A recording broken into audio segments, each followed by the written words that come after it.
Subscribe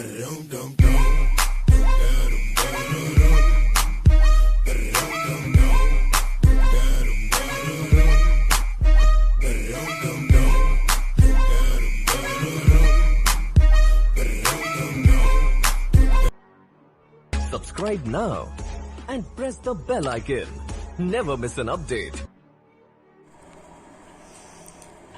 हमारे पास 3 pairs होते हैं सलाइवरी ग्लैंड के। पहला होता है parotid gland, second one is called submaxillary और the submandibular and third one is known as the sublingual. Right, पहला पढ़ते हैं पैरोटिड ग्लैंड।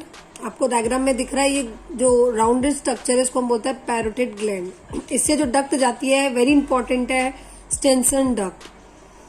ये जो पैरोटिड ग्लैंड है वो सबसे लार्जेस्ट सलाइवरी ग्लैंड है। ये पूछा जाता है क्वेश्चन कि which one is the largest salivary gland, तो यू शुड नो कि parotid gland is the largest. इसके डक्ट का नेम होता है स्टेंसन डक्ट एंड इसके अंदर 25% सलाइवरी एंड द टाइलिन, जिसको हम बोलते हैं सलाइवरी अमाइलेज, ये प्रेजेंट होता है। इन्फेक्शन किससे होता है? By the paramyxovirus, that is called mump disease cause करता है। राइट, तो इससे रिलेटेड आपको चीजें क्या क्या है? Parotid gland, that is duct is name called Stensen duct, it is the largest salivary gland and infection होता है that is by the paramyxovirus, that is called the mump disease cause करता है। Second one आप यहाँ देख रहे हैं सब मैक्सिलरी और सब mandibular. See the structure I have mention the diagram and ये प्रेजेंट होता है that is at the angle of the jaw. 70% इसमें सलाइवा प्रेजेंट होता है। इसकी जो डक्ट होती है उसका नाम है वॉटसन डक्ट, जो कि सबसे लार्जेस्ट डक्ट होती है। और ये क्वेश्चन पूछा गया है कि कौन सी लार्जेस्ट डक्ट जो है वो प्रेजेंट होती है, कौन सी लार्जेस्ट डक्ट है और कौन सा लार्जेस्ट ग्लैंड है। देखो इन दोनों में डिफरेंस है। जो लार्जेस्ट ग्लैंड है उसकी डक्ट लार्जेस्ट नहीं है, जबकि सब मैक्सिलरी और ये सब मैंडिबुलर है उसकी जो डक्ट है वॉटसन डक्ट, इसको सबसे लार्जेस्ट डक्ट माना गया है। इसके अंदर ही 70% आपका सलाइवा जो होता है वो प्रेजेंट होता है। इधर आप देखेंगे तीसरी, that is called the sublingual, जो आपकी बिलो द टंग देख रहे हैं अभी, this is called the tongue and इस टंग के जो नीचे प्रेजेंट है उसको बोलते हैं सबलिंगुअल सलाइवरी ग्लैंड, जो यहाँ प्रेजेंट होता है। और इसकी डक्ट का नाम होता है डक्ट ऑफ रेवेनस। क्या बोलते हैं इसको? Duct of Rivinus. ये इतना इंपॉर्टेंट नहीं है बट इंपॉर्टेंट है आपका सब मैक्सिलरी और submandibular. So we have the 3 pairs of gland. First is called parotid gland, second one is known as submaxillary और submandibular, third one is known as sublingual. और उनके ducts के name याद रखने हैं। Mainly आपको सिर्फ इस टॉपिक पे ध्यान देना है। बात करेंगे कि saliva helps in swallowing of the food. Means आप जब खाने को निगलते हैं, आपने कोई भी फूड का पार्टिकल आपने अपने माउथ में लिया तो उसको जो निगलने में हेल्प करता है ना, एनगल्व करने में उसको, तो वो सलाइवा मेनली हेल्प करता है। और इनेमल आपको पता है that helps in the mastication of the food. ठीक है, इनके फंक्शन याद रखें कि enamel helps in the mastication of the food and saliva helps in सॉलोइंग of the food. दोनों में डिफरेंस है। इनेमल तो आपके मेस्टिकेट करने का काम आ रहा है, उसको ग्राइंडिंग करने के लिए काम आ रहा है, लेकिन सलाइवा उसको निगलने में मतलब सॉलो करने में काम आ रहा है, that is of your food को। Let's see the composition of the saliva, कि आपके सलाइवा में क्या क्या चीजें प्रेजेंट होती है। पहला NaCl, कुछ इलेक्ट्रोलाइट्स प्रेजेंट होते हैं like Na+, Cl-, K+, thiocyanate, water, सबसे ज्यादा वाटर होता है 99.5%, म्यूसिन, मोस्ट इंपॉर्टेंट एंटीबॉडी जो IgA, इम्यूनोग्लोबिन A प्रेजेंट होती है, इसमें थायोसाइनेट प्रेजेंट होता है, ये इंपॉर्टेंट है। Saliva under the control of 7th और 9th क्रेनियल नर्व्स। अगर आपने क्रेनियल नर्व्स पढ़ी है तो हमारे पास 12 टोटल क्रेनियल नर्व्स प्रेजेंट होती है, that is in the human, and जिसमें से 7th वाली और 9th वाली जो होती है वो हमारे सलाइवा को क्या करती है? कंट्रोल करती है, ये वाली नर्व्स। क्लियर है? Now we will learn about the pharynx. We know that it is the common passage that is for the food and air.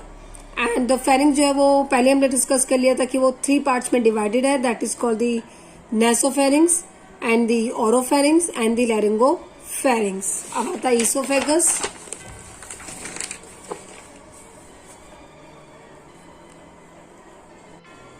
Our topic is called esophagus.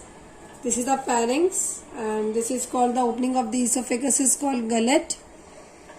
Its 1/3 part is called voluntary, next 1/3 is called involuntary plus voluntary, and last 1/3 consists of involuntary muscles. Then the esophagus opens into the stomach through the gastroesophageal sphincter, which regulate the opening of the esophagus, that is into the stomach, right? Then this esophagus opens into the stomach. This is a widest, the broadest part है, that is of the alimentary canal का, that is called stomach. So we have the three parts of the stomach, mainly cardiac, fundus and the pyloric. But body also present, that is between the fundus and the pyloric.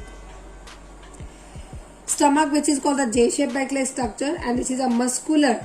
It is a muscular structure and is called located in the upper left portion, that is of the abdominal cavity. And it is mainly three parts. We already learned that called cardiac, into which the esophagus open, right? Cardiac ऐसा portion है जहाँ पे esophagus आपका खुलता है. Next is called the fundus region and that called the pyloric region. Last one, that is called the pyloric region, which is regulated by the pyloric sphincter, and it opens into the first part of your small intestine, that is called the duodenum. See, there is a inside the stomach there is a rug present होते हैं. See, this is called the greater curvature, lesser curvature. I'm sorry, this is called the lesser curvature and this is called the greater curvature. So the peritoneum जो है that is of your stomach, किसको हम बोलते हैं omentum. Greater curvature का एक part होता है जिसको बोलते हैं ओमेंटम. ओमेंटम जो होता है वो लिपिड प्लस लिम्फ का बना हुआ रहता है, राइट? आपने देखा होगा जो छोटे छोटे बच्चे जो इन्फेंट्स होते हैं उनके अंदर क्या होता है, उन्हें जैसे आप कोई मिल्क पिलाओगे तो जब उन्हें वॉमिट करते हैं तो उसमें कर्ड आता है, मिल्क नहीं निकल के आता. क्यों? क्योंकि उसमें पायलोरिक स्प्लिंटर जो होता है वो लूज होता है, इसीलिए कर्डलिंग हो जाती है, that is of the milk. बात करते हैं ओमेंटम की. It is a part of the greater curvature, और in other words we can say that it is a peritoneum, that is of the stomach. And this peritoneum is consist of lipid and lymph called the omentum. The mucosal fold called the rug, they already learned. In the stomach gastric glands are present which secrete the gastric juice. यहाँ पे कुछ gastric आपके glands present होते हैं stomach के अंदर. यहाँ पे आप देखें, यहाँ पे कुछ gastric glands present होते हैं जो कि इनका काम होता है gastric juice को secrete out करना. In stomach HCl, हमें पता है कि हमारे स्टमक के अंदर HCl जो होता है वो रिलीज होता है, तो इसलिए हमारा जो मीडियम जो होता है स्टमक के अंदर वो मेनली एसिडिक होता है. पीएच वेरी करता है, that is from the 1.5 to 2.5. PH याद रखेंगे, एनसीईआरटी में जो आपको दे रखा है, मेंशन्ड है आपके एनसीईआरटी में. पीएच है HCl का 1.8, राइट? एंड HCl जो है वो एक पार्ट माना जाता है, that is of the gastric juice का. वेरी कीप इन माइंड कि HCl किसका पार्ट है, मेनली ग्रास्टिक ज्यूस का. अब बात कर रहे थे कि हम स्टमक के अंदर आपके ग्रास्टिक ग्लैंड्स प्रेजेंट होते हैं, राइट? हम स्टमक के अंदर क्या देख रहे थे कि यहाँ पे कुछ ग्रास्टिक ग्लैंड्स प्रेजेंट होते हैं जो कि ग्रास्टिक ज्यूस का सिक्रेशन करते हैं. तो हम ग्रास्टिक ग्लैंड्स के बारे में पढ़ रहे हैं कि कौन कौन से ग्रास्टिक ग्लैंड्स होते हैं जिनका सिक्रेशन क्या क्या सिक्रेट होता है मेनली हमारे स्टमक के अंदर, वो हम चीज देखते हैं. सबसे पहले आप देखो, ये डायग्राम मैंने आप बनाया हुआ है. इसके यहाँ पे अगर आप देखोगे तो यहाँ पे सरफेस म्यूकस सेल्स होती है. इसके अंदर तीन तरह की सेल होती है. एक होती है सरफेस म्यूकस सेल, दूसरी हम कह सकते हैं नेस्ट म्यूकस सेल. पहली जो होती है उसको बोलते हैं सरफेस म्यूकस सेल, दूसरी होती है नेक म्यूकस सेल, तीसरी होती है oxyntic cells. Fourth one is known as the zymogen or the chief cells, right? Press the bell icon. Oxyntic cells का दूसरा नाम होता है, ऑक्सीटिंग सेल्स का जो नाम है that is called the parietal. ठीक है? सरफेस म्यूकस है, नेक म्यूकस सेल का मेनली वर्क होता है कि टू सिक्रेट करना, that is called the mucus. And the oxyntic cells which is called the parietal cells, very very important according to the NEET point of view, कि they secrete the HCl and the Castle intrinsic factor, and which is also responsible that is for the vitamin B12. Please keep in mind this is a Castle intrinsic factor जो कि क्या करता है, absorption करता है vitamin B12 का. ये आपके एनसीईआरटी बुक के अंदर मेंशन्ड है. This is third cell called the peptic or the zymogen or the chief cells. तो जो zymogen सेल्स जो पेप्टिक चीफ सेल्स है उनका मेनली क्या होता है कि which secrete the proenzyme that is called the pepsinogen convert into the pepsin. तो mainly peptic or the zymogen chief cells क्या करती है, दैट कॉल्ड द पेप्सिनोजन को सिक्रिएट करती है, प्रोरेनिन को करती है, एंड ग्रास्टिक लाइपेज को करती है एंड द ग्रास्टिक अमाइलेज को सिक्रेट करती है, right. The cells are called enteroendocrine cells. आप देख रहे हैं यहाँ पे कि यहाँ पे ये जो रेड राउंडेड पोर्शन है, थोड़ा सा coloured portion, this is not enteroendocrine portion. Next है वही जो एंटीरियो एंडोक्राइन सेल्स है, उसके पास भी सेल्स होती है 3 टाइप्स की। जी सेल्स जिसको बोलते हैं ग्रास्टिन सेल्स, डी सेल्स जो कि सोमेटोस्टेटिन कहा जाता है, और एक होती है ईसी सेल्स। ईसी सेल्स जो कि क्या करती है, हिस्टामिन को सिक्रेट करती है, और सीरोटोनिन। हमें पता है कि हिस्टामिन जो होता है वो वेसो डायलेटर होता है, ये डायलेटर लिखा हुआ है, right.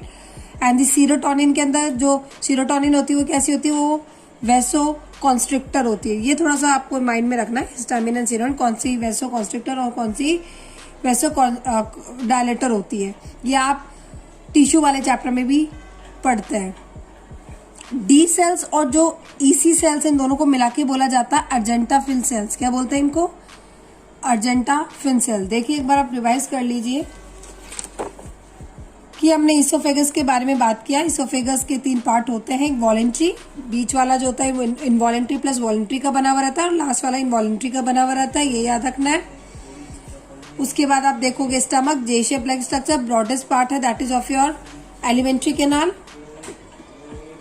This is the cardiac splinter. This is called omentum. Lipid plus lymph is present.